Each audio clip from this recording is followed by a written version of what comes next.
শুভ সন্ধ্যা। আজকে সকালটা শুরু হয়েছিল বড্ড বিরক্তির মধ্যে দিয়ে। তার কারণ হলো এই কুমড়োটা।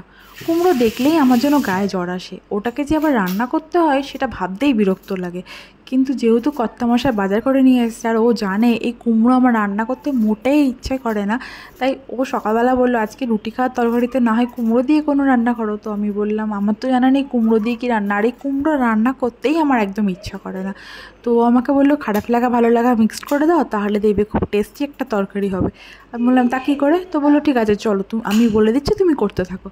সেই অনুযায়ী আমি কাজ করা শুরু করলাম। তো প্রথমে আলুটা কেটে নিলাম। আলুর খোসাগুলো কত তাড়াতাড়িই না উঠে গেল, কিন্তু এই কুমড়োর খোসা ছাড়াতে গিয়ে সেই যে যুদ্ধ শুরু হলো। প্রথমে পিলার দিয়ে অনেকক্ষণ চেষ্টা করলাম, কিন্তু আমার দ্বারা সম্ভব হলো না।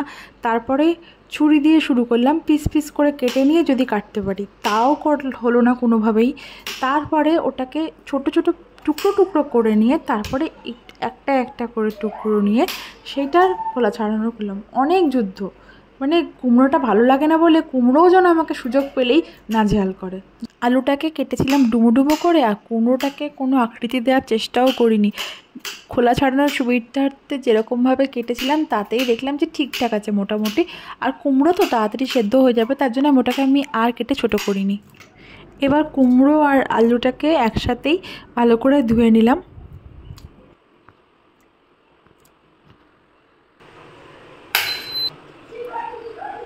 ইন্ডাকশানের ওপর কড়াই বসিয়ে দিলাম। কড়াইটা একটু গরম হওয়ার পরই সর্ষের তেল দিয়ে দিলাম।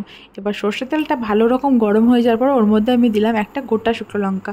কেউ চাইলে সেই শুকনো লঙ্কাটাকে চিরেও দিতে পারে, যেহেতু আমার ছেলেটা ছোটো তাই আমি চিরলাম না।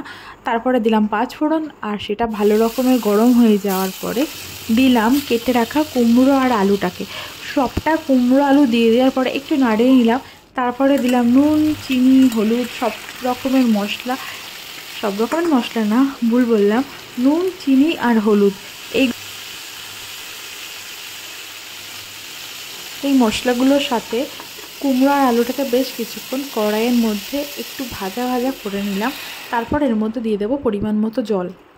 জল দিয়ে ঢেকে দেওয়ার পরে যতক্ষণ না কুমড়োটা 80% সেদ্ধ হচ্ছে ততক্ষণ অপেক্ষা করতে হবে। কিন্তু আমাকে মাঝখানে একবার খুলতে হয়েছিল, কারণ আমি কাঁচা লঙ্কা দিতে ভুলে গেছিলাম। সেজন্য একটা ছোট্ট কাঁচা লঙ্কা দিয়ে দিলাম। আর তার কিছুক্ষণ পরেই আমি আবার ঢাকনাটা নামিয়ে দিয়েছিলাম, কারণ কুমড়ো তো বেশিক্ষণ লাগে না সেদ্ধ হতে। আর দেখছিলাম যে কুমড়োটা সেদ্ধ হয়েছে নাকি, তো দেখলাম হ্যাঁ সেদ্ধ হয়ে গেছে। এবার আমি ইন্ডাকশানটাকে একদম আস্তে করে দেবো, আর খারাপ লাগা এই তরকারিটার মধ্যে আমার একটু ভালো লাগা মিশিয়ে দেবো। পাঁপড় ভেজে রেখেছিলাম, সেই পাঁপড়টাকে একটু ছোটো ছোটো করে ভেঙে নিয়ে সেটাই তরকারির মধ্যে মিশিয়ে দিলাম। আর মিশিয়ে দেওয়ার পরে ঢাকা দিয়ে দেবো। ঢাকা দিয়ে দেওয়ার পরে 2 থেকে 3 মিনিট অপেক্ষা করেছিলাম। ব্যাস, তারপরে কি, তারপরে এই গরম গরম রুটি আর এই তরকারিটা দিয়ে জাস্ট ওয়াও, খুব ভালো লেগেছিল খেতে।